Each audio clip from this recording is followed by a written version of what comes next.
Electron transport chain definition.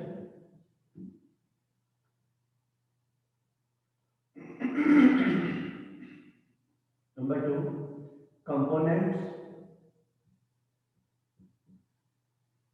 Number 3, passage of electrons, formation of water,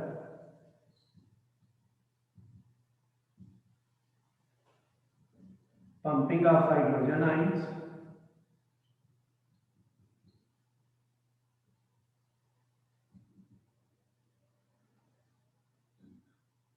formation of ATP.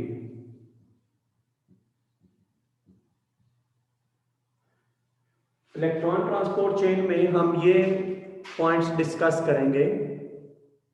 इसमें मैंने last lecture में electron transport chain के reference से मैंने definition explain की थी कि इलेक्ट्रॉन ट्रांसपोर्ट चेन को हम कैसे डिफाइन कर सकते हैं, इसे हमने डिटेल से देखा था।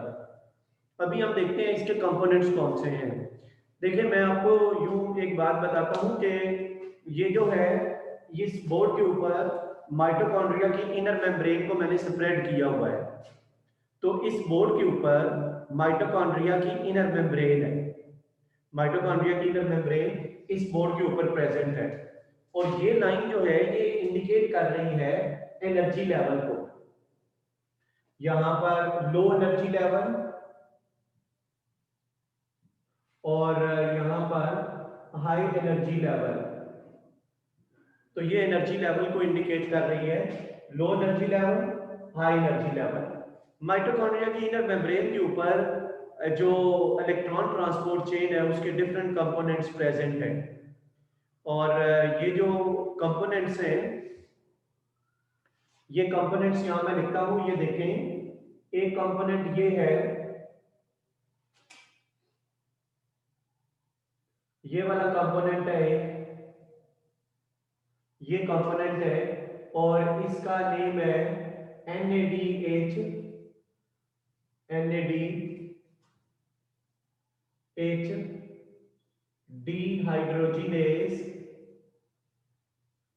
dehydrogenase complex। NADH dehydrogenase complex, ये एक कंपोनेंट है नंबर 1। इसके साथ ये सेकंड कंपोनेंट है एक और, ये देखें,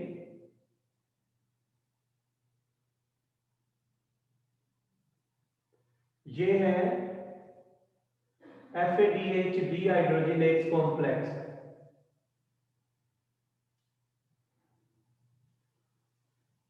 FADH dehydrogenase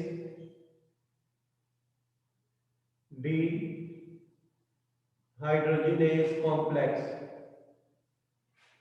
FADH dehydrogenase complex।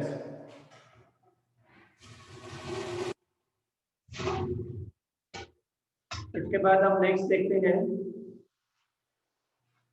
Next है, ये एक और कंपोनेंट है, ये है coenzyme Q। Number 3, coenzyme Q। One by one हम इसे डिस्कस करेंगे। थर्ड कंपोनेंट है नंबर 4। देखिए, ये नंबर 4 कंपोनेंट है, नंबर 4। और ये वाला कंपोनेंट जो है ये है cytochrome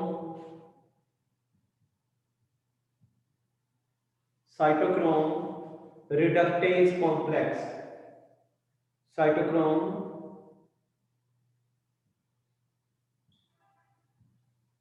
reductase complex. Cytochrome reductase complex.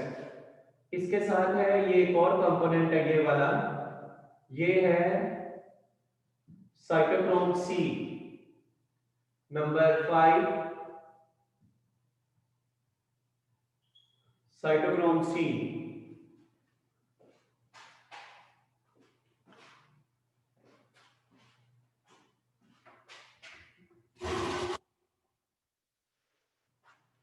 Cytochrome C.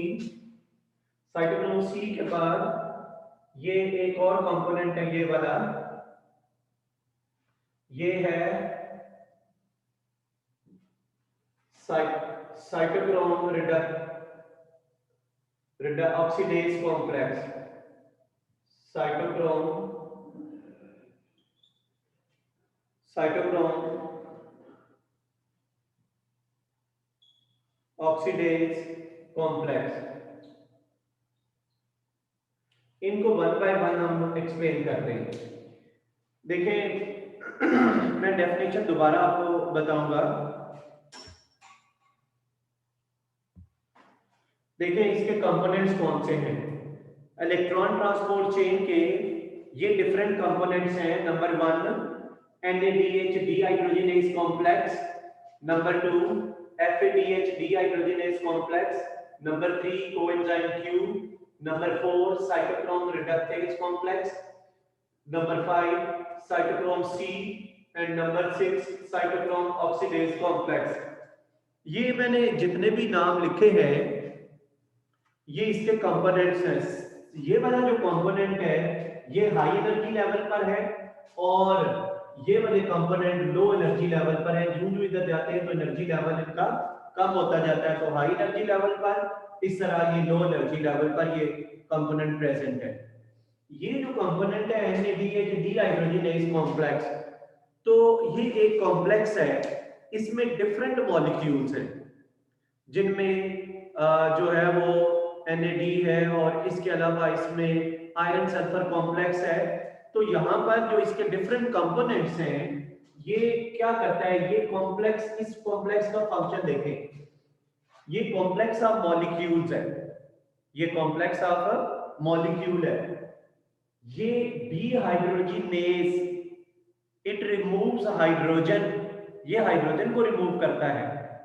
किससे रिमूव करता है? NADH से हाइड्रोजन रिमूव करता है। This complex removes hydrogen from NADH। तो NADH से हाइड्रोजन रिमूव होते हैं, साथ इलेक्ट्रॉन भी रिमूव होते हैं। तो हाइड्रोजन और इलेक्ट्रॉन की रिमूवल को कहते हैं ऑक्सीडेशन। तो ये वाला कॉम्प्लेक्स जो है ये NADH को ऑक्सीडाइज करता है, NADH को ऑक्सीडाइज करता है, यानी NADH में से हाइड्रोजन को रिमूव करता है, NADH में से इलेक्ट्रॉन को रिमूव करता है। ये देखें यहां पे लिख रहा हूं, ये है NADH प्लस H प्लस, ये NAD, ये रिड्यूस स्टेट में है। रिड्यूस का मतलब है इसके साथ हाइड्रोजन और इलेक्ट्रॉन अटैच है, ये रिड्यूस स्टेट में है। ये कॉम्प्लेक्स क्या करेगा, ये कॉम्प्लेक्स इसको चेंज कर देगा NAD पॉजिटिव में, यानी इसमें से क्या चीज रिमूव करेगा, इसमें से इलेक्ट्रॉन्स और हाइड्रोजन आयंस रिमूव करेगा, इलेक्ट्रॉन और हाइड्रोजन आयंस रिमूव करेगा। यानी इसमें से इसने हाइड्रोजन और इलेक्ट्रॉन्स को रिमूव किया, तो removal of hydrogen and electron is called oxidation. तो NADH is oxidised to NAD positive. NADH इसमें ऑक्सीडाइज हो गया, NAD पॉजिटिव में ऑक्सीडाइज हो गया, इसमें से इलेक्ट्रॉन और हाइड्रोजन रिमूव हुए। ये इलेक्ट्रॉन जो है इसने आगे कोएंजाइम Q को पास कर दिए। ये जो इलेक्ट्रॉन है ये गेन करेगा, तो gain of electron is called reduction. फिर ये इलेक्ट्रॉन आगे पास करेगा इसको, तो इसकी ऑक्सीडेशन हो जाएगी और इसकी रिडक्शन हो जाएगी। ये इलेक्ट्रॉन कैरियर है, इलेक्ट्रॉन। अब इसमें डिफरेंट कंपोनेंट्स हैं। ये इसके अंदर एक मॉलिक्यूल है, ये मॉलिक्यूल क्या करता है, ये देखें, ये इलेक्ट्रॉन को गेन करेगा, जब गेन करेगा तो इसकी रिडक्शन हो जाएगी। फिर ये इलेक्ट्रॉन को लॉस कर देगा, ये लॉस ऑफ इलेक्ट्रॉन। अब मैं आपको यूं बताता हूं, अगर ये एक मॉलिक्यूल है, ये वाला, ये मॉलिक्यूल जो है ये इलेक्ट्रॉन्स है, इलेक्ट्रॉन है, तो ये मॉलिक्यूल जो है वो इलेक्ट्रॉन को गेन कर रहा है। तो ये गेन ऑफ इलेक्ट्रॉन जो है, gain of electron, this is reduction. और ये देखें इसने इलेक्ट्रॉन को लॉस कर दिया, तो loss of electron is called oxidation. तो ये जो मॉलिक्यूल है इसने इलेक्ट्रॉन को गेन किया, तो ये जो एरो है ये बता रहा है कि इलेक्ट्रॉन गेन हो रहे हैं। तो गेन ऑफ इलेक्ट्रॉन को क्या कह रहे हैं, रिडक्शन। और ये देखिए ये एरो बता रहा है कि इलेक्ट्रॉन जो है इसमें से लॉस हो गए हैं, तो loss of electron is called oxidation. तो इसका मतलब है ये जो मॉलिक्यूल है ये रिडक्शन ऑक्सीडेशन सब्सटेंस है, इलेक्ट्रॉन को कैरी कर रहा है। अब ये देखें ये जो इलेक्ट्रॉन इसने गेन किए, जो इलेक्ट्रॉन इसने लॉस किए, वो आगे नेक्स्ट मॉलिक्यूल को मिल गया, इस मॉलिक्यूल को मिल गया। ये जो मॉलिक्यूल है जब ये इलेक्ट्रॉन को गेन करेगा, ये देखिए मैं एरो यू बता देता हूँ, ये इसने इलेक्ट्रॉन गेन किए तो इसकी होगी रिडक्शन। अब इसने इलेक्ट्रॉन लॉस किए, ये इलेक्ट्रॉन लॉस किए, तो ये जो इलेक्ट्रॉन इसने लॉस किए ये किसको मिल गया है, कोएंजाइम क्यू को।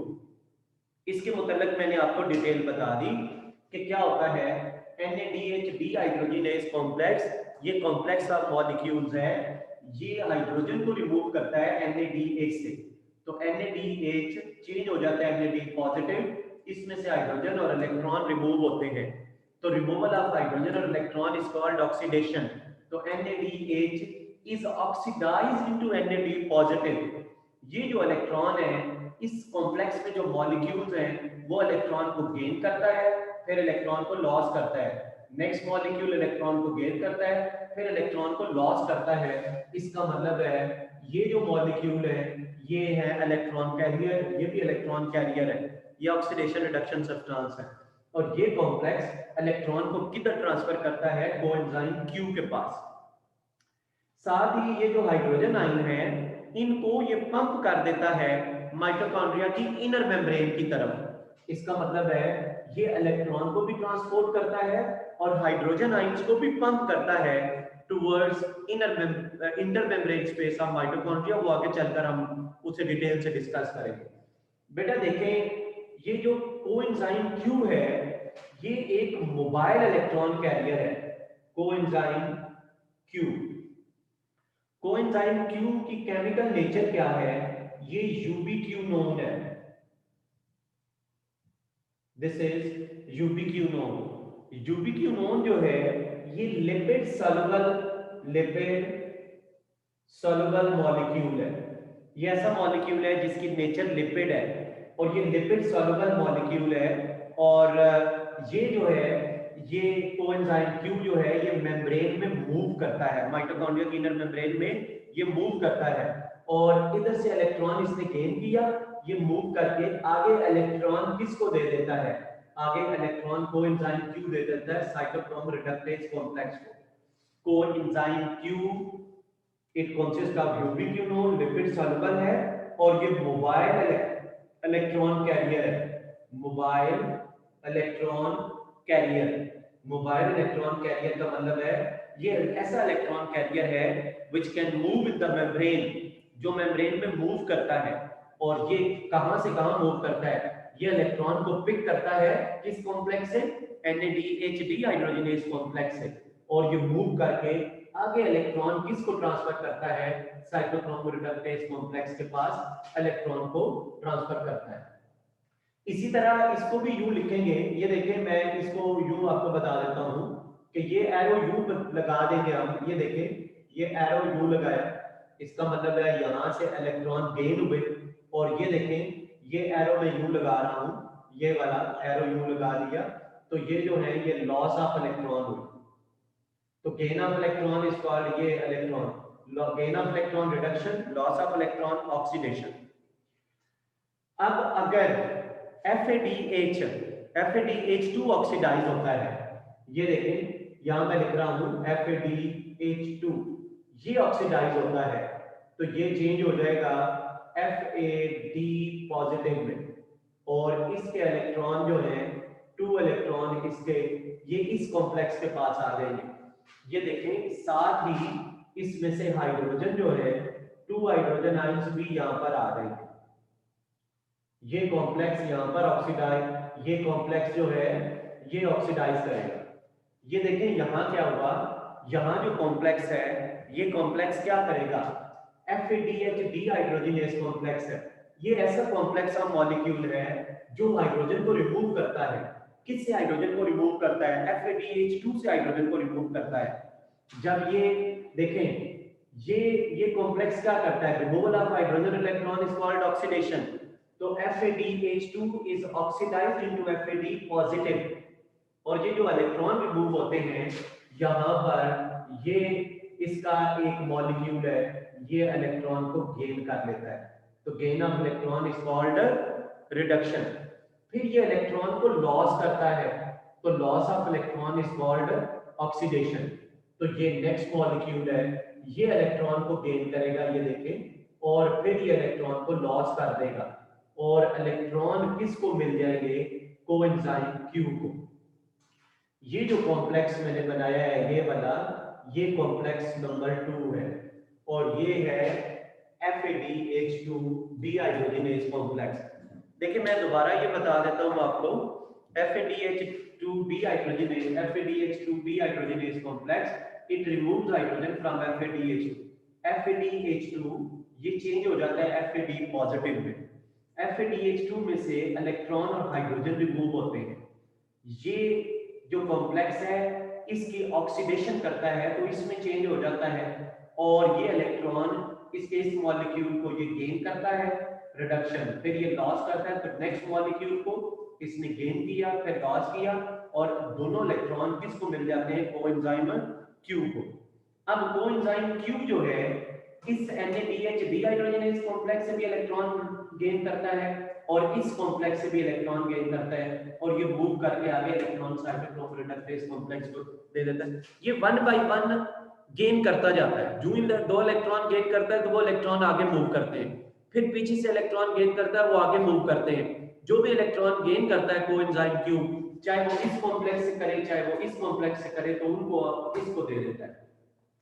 ये जो कॉम्प्लेक्स है ये क्या करता है, ये जो कॉम्प्लेक्स है ये देखें, इस कॉम्प्लेक्स में भी डिफरेंट मॉलिक्यूल्स हैं, इसने इलेक्ट्रॉन गेन किए, तो इसने जहां से इलेक्ट्रॉन लॉस हो गए, देखें गेन ऑफ इलेक्ट्रॉन, तो gain of electron reduction, loss of electron oxidation. Next complex ये वाला, इसने इलेक्ट्रॉन को गेन किया, ये, फिर इसने इलेक्ट्रॉन लॉस कर दिए, फिर इलेक्ट्रॉन जो है वो नेक्स्ट कॉम्प्लेक्स तक चले जाएंगे, ये देखें इलेक्ट्रॉन आगे जा रहे हैं इस कॉम्प्लेक्स तक, इस मॉलिक्यूल तक, इसने इलेक्ट्रॉन गेन किए, अब इसने इलेक्ट्रॉन लॉस कर दिए, और ये इलेक्ट्रॉन इसमें आ गए।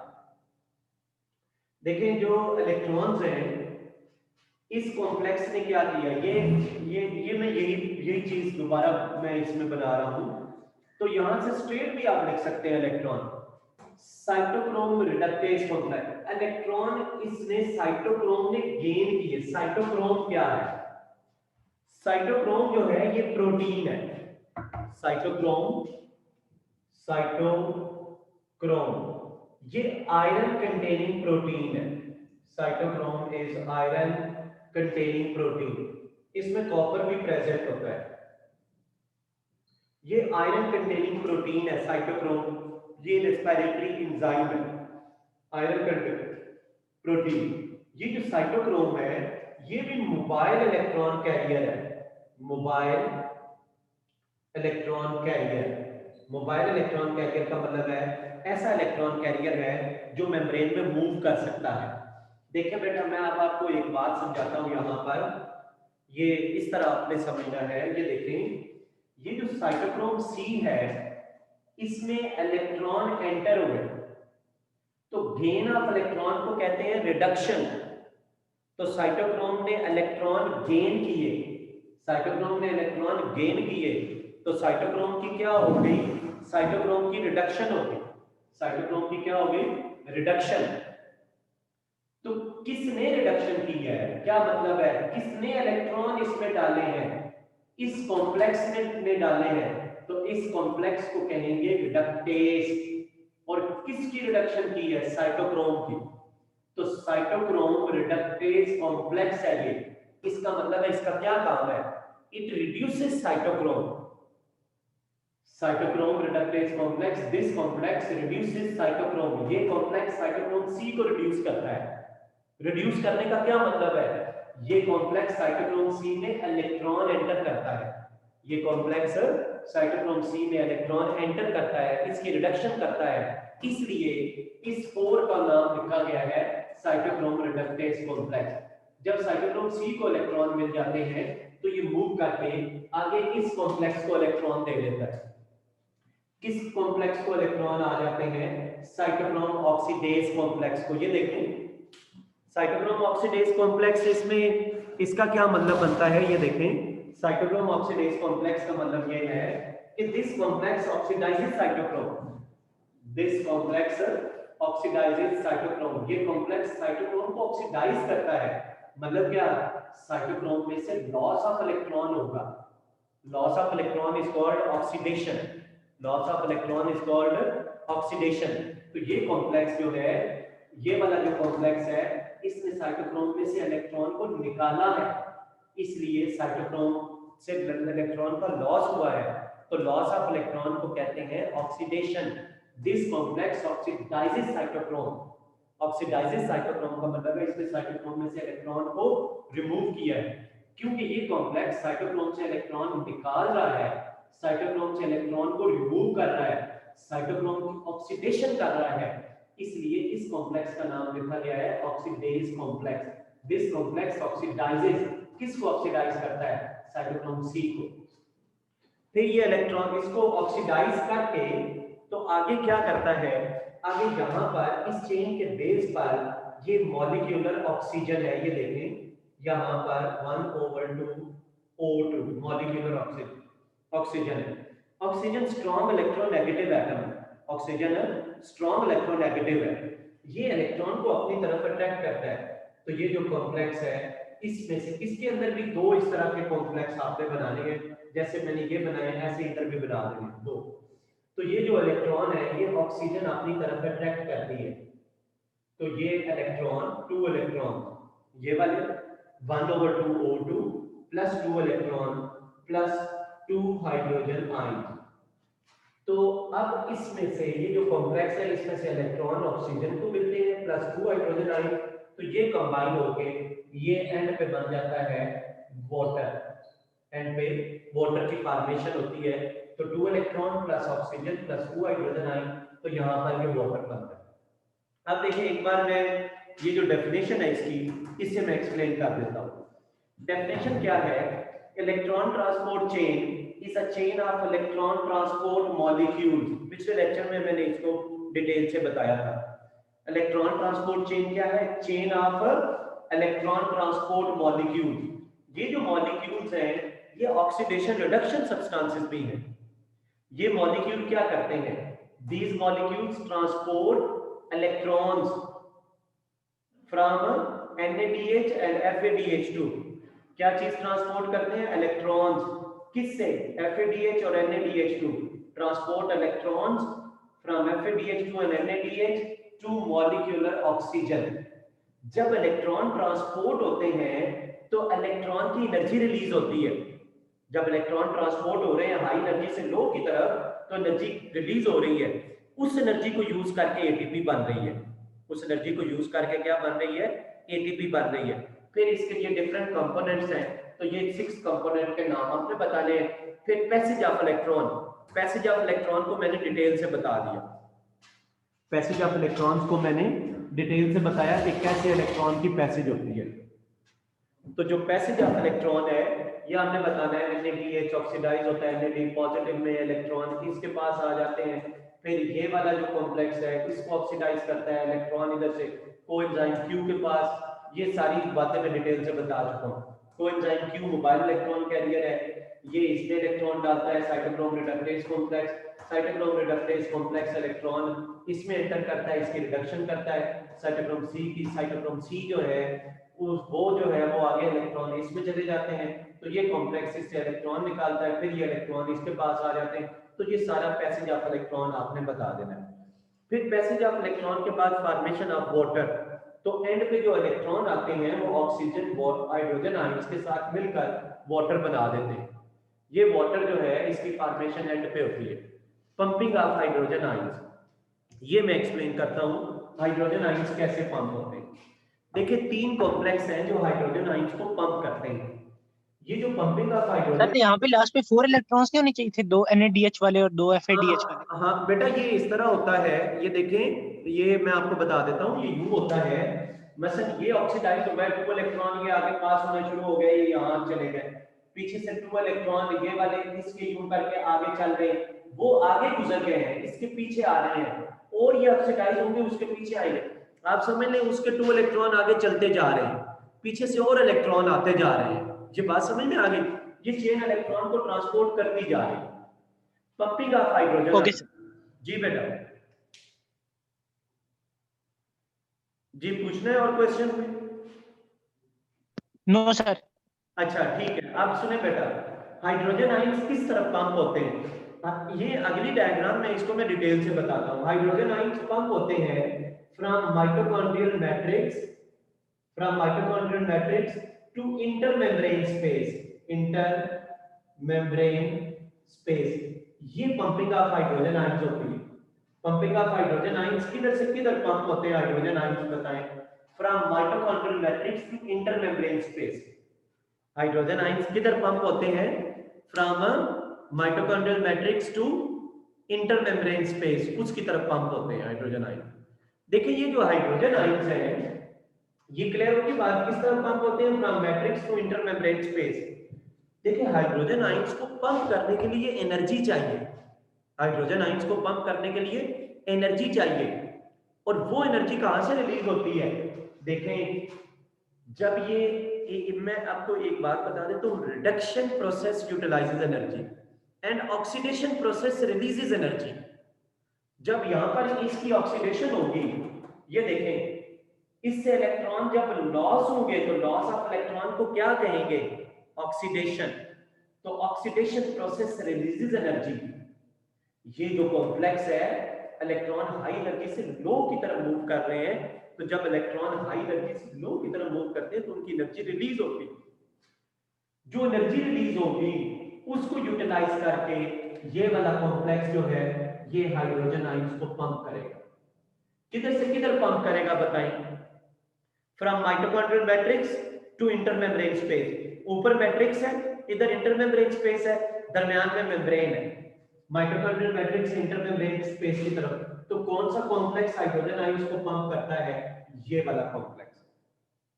फिर देखें आगे, ये वाला कॉम्प्लेक्स जब ऑक्सीडाइज होता है, जब इसमें से इलेक्ट्रॉन मूव करके यहां जाते हैं तो काफी एनर्जी रिलीज होती है, और ये भी हाइड्रोजन आयंस को पंप करता है। ये भी कॉम्प्लेक्स हाइड्रोजन आयंस को पंप कर देता है, ये भी माइटोकॉन्ड्रियल मैट्रिक्स की तरफ।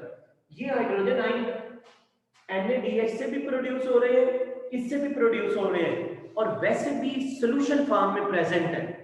वैसे भी माइटोकॉन्ड्रियल मैट्रिक्स के अंदर वैसे भी हाइड्रोजन आयंस प्रेजेंट है, उनको भी ये पंप करता है। और तीसरा ये कॉम्प्लेक्स है, जब ये इलेक्ट्रॉन ऑक्सीजन को देता है तो काफी एनर्जी रिलीज होती है, उस एनर्जी को यूज करके ये कॉम्प्लेक्स भी हाइड्रोजन आयंस को पंप करता है मैट्रिक्स की तरफ। तो ये आपने बताना है पंपिंग ऑफ हाइड्रोजन आयंस। तो पंपिंग ऑफ हाइड्रोजन आयंस का मतलब है हाइड्रोजन आयंस जो हैं उनको एनर्जी लगाकर पंप किया जाता है, ट्रांसपोर्ट किया जाता है। और किस तरफ ट्रांसपोर्ट किया जाता है? From mitochondrial matrix to intermembrane space. Energy कौन सी यूज होती है? जब ये इलेक्ट्रॉन हाई एनर्जी से लो की तरफ मूव करते हैं तो इनकी एनर्जी रिलीज होती है इलेक्ट्रॉन की, और वो एनर्जी यूज करके ये इसका मतलब है ये कॉम्प्लेक्स इलेक्ट्रॉन को भी ट्रांसपोर्ट करता है और हाइड्रोजन आयंस को भी पंप करता है। और मैंने बताया था ये इलेक्ट्रॉन कैरियर भी है और हाइड्रोजन आयन पंप भी है। तो तीन तरह के मॉलिक्यूल्स हैं जो हाइड्रोजन पंप्स के तौर पर भी काम करते हैं।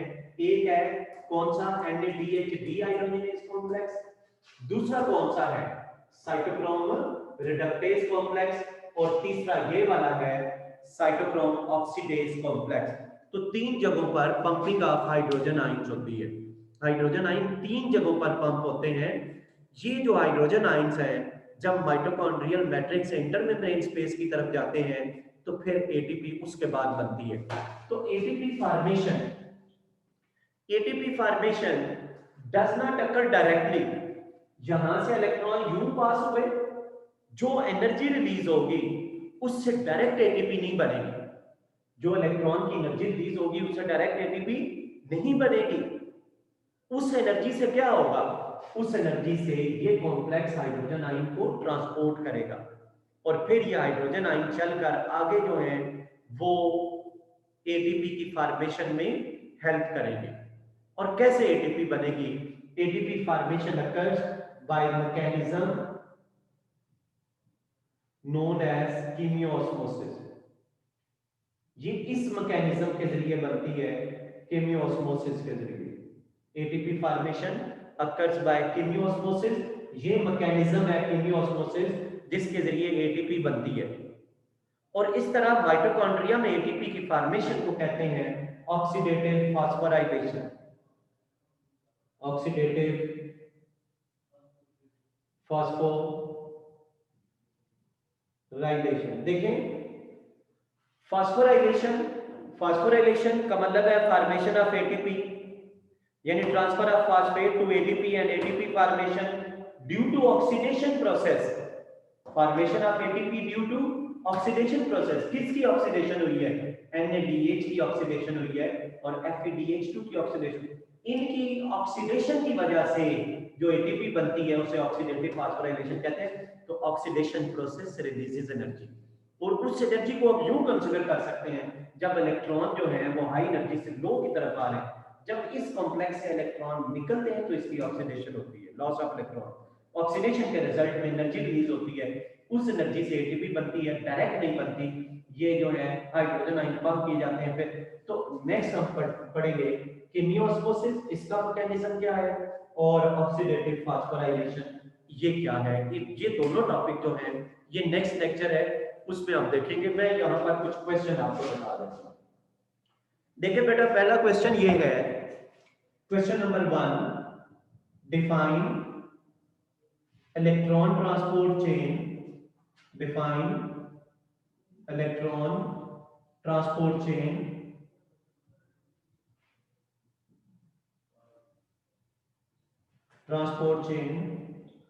and name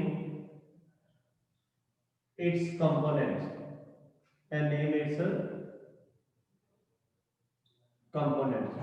Define electron transport chain and name its component। तो इसकी पहले आपने डेफिनेशन बतानी है, क्या इसकी डेफिनेशन है, और फिर नेम लिख देने हैं, कंपोनेंट्स के नेम क्या है। डेफिनेशन इसकी क्या है? डेफिनेशन इसकी ये है कि electron transport chain consist of chain of electron transport molecules. These electron transport molecules are present in inner membrane of mitochondria। और इनका फंक्शन क्या है? These transport electrons from NADH and FADH2 to molecular oxygen। As a result of flow of electron, energy is released। This energy is used to pump hydrogen ions and then ATP is formed by chemiosmosis। इसके जो है सम of them, ये जो तीन है इसके component, ये वाला और ये वाला, इलेक्ट्रॉन कैरियर के अलावा ये हाइड्रोजन पंप के तौर पर भी काम करते हैं। और दो इसके कंपोनेंट है, कोएंजाइम Q और cytochrome C, mobile electron carriers है। और जो एंड पे प्रेजेंट है वो ऑक्सीजन है, ये स्ट्रॉन्ग इलेक्ट्रोनेगेटिव एटम है, इसी की वजह से इलेक्ट्रॉन यहां से मूव करके इधर आते हैं। अब इसके कंपोनेंट्स के नाम आपने बताने हैं। Number 1 NADH dehydrogenase complex, number 2 FADH dehydrogenase complex, number 3 coenzyme Q, number 4 cytochrome reductase complex, number 5 cytochrome C और नंबर 6 cytochrome oxidase complex। तो ये आपने इसमें सारी बातें बता दी। फिर एक और क्वेश्चन आपको मैं बताता हूँ। एक और क्वेश्चन ये है, अब ये छोटे से क्वेश्चंस हैं, जैसे MCQs पूछा जाता है। Where components of electron transport chain present in mitochondria? Where components of electron transport chain present in mitochondria? कहाँ present है ये components? Inner membrane. Inner membrane of mitochondria, mitochondria की इनर मेम्ब्रेन में प्रेजेंट है। ठीक है। फिर एक और क्वेश्चन मैं आपको बताता हूं कि वो ये है, how passage of electron occur through electron transport chain. How passage of electrons occur through electron transport chain. तो पैसेज में ये सारा